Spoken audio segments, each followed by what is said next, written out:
Shiny hunting in Pokemon Legends ZA is unlike anything we've ever seen before in a Switch Pokemon game, and for some of you, you may not like it. Legends ZA has no breeding, no mass outbreaks, no catch combo chains, no sandwich making, no poker radar. You get it, there's not much. But if you're like me and enjoy the rush you get when you hear, then you're going to enjoy shiny hunting in this game. Now, between making my previous shiny video less than a day ago and making this video, the shiny rates for Pokemon Legends ZA have been revealed. As always with every new Pokemon game, shout out to Anubis on Twitter for delving into the game's data and unpacking how the shiny mechanics of the game work. In the case of Legends ZA, the base shiny rate is the standard 1 in 4096. However, similar to Pokemon Legends Arceus, upon obtaining the shiny charm in-game, the odds permanently drop as low as 1 in 1024.38. For comparison, in most other games, the shiny charm drops the odds down to 1 in 1365.67. Now, for those of you who don't know how to get the shiny charm in Pokemon Legends ZA yet, you get it as a reward for completing Mabel's Pokedex requests up to level 50. I've still got a long way to go at this point. Now, by looking at this table, you'll notice it's not that big. And when you compare it to some of the other shiny mechanics tables Anubis has made for previous Switch Pokemon games, you'll learn that there really isn't a method in Legends ZA to manipulate the shiny odds. What we can manipulate, however, is Pokemon spawns, and it's through this knowledge players are already finding tons of shiny Pokemon in-game. Now, as I covered in my previous video, if you do find a wild shiny in-game, you essentially cannot lose it. Even if you run away, fly away,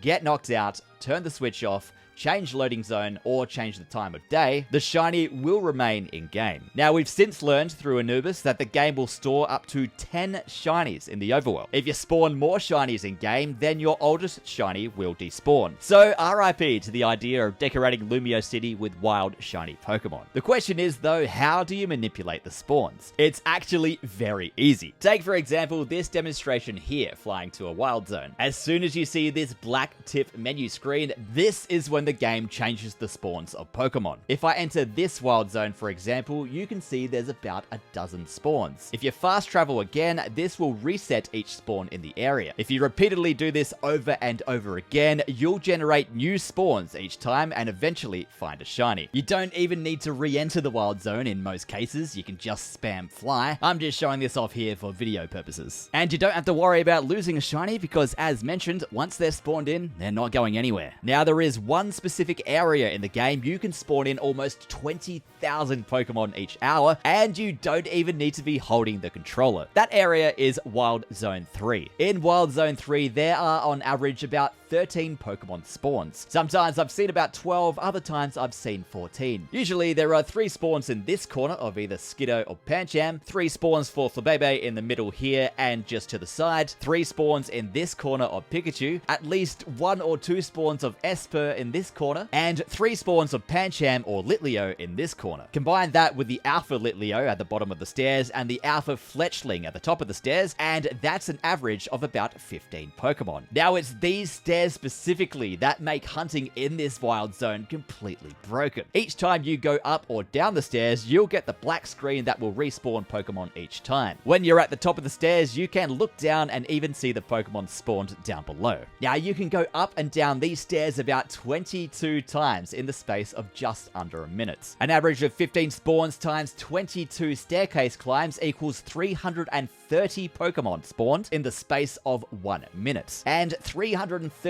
Pokemon spawned every minute times by 60 minutes in an hour equals 19,800. Meaning in the space of just 1 hour, you could theoretically see 4.83 shinies without a shiny charm, or up to 19.32 shinies with the shiny charm. Now, if you argue the average spawns are 14, 13, or even 12, depending on how many Pokemon spawn for you, you're still going to see more than 4,096 every hour and still likely find a shiny. And the cool thing about all of this in Wild Zone 3 is that you don't even need to be playing the game yourself. You can just grab a rubber band, tie it around your controller, or put anything else on your controller to make the control stick go down permanently, and then have your character walk up and down the stairs automatically. You can then use this time to catch up on household chores, take out the trash, or even go outside and touch real grass. Believe it or not, it exists. But it's 32 degrees Celsius today, so back to Pokemon. When you come back, you can be safe in the knowledge that if the game had spawned in a shiny, it should still be there upon your return, assuming you haven't accidentally spawned in more than 10 shinies. Now, a little tip for this hunt, or any shiny hunt in this game, is to turn off the in-game music, as well as the Pokemon Cry sound effects. Despite how amazing the soundtrack is, by only having sound effects on, you'll be able to hear the shiny sound a lot easier. Compare the two examples here.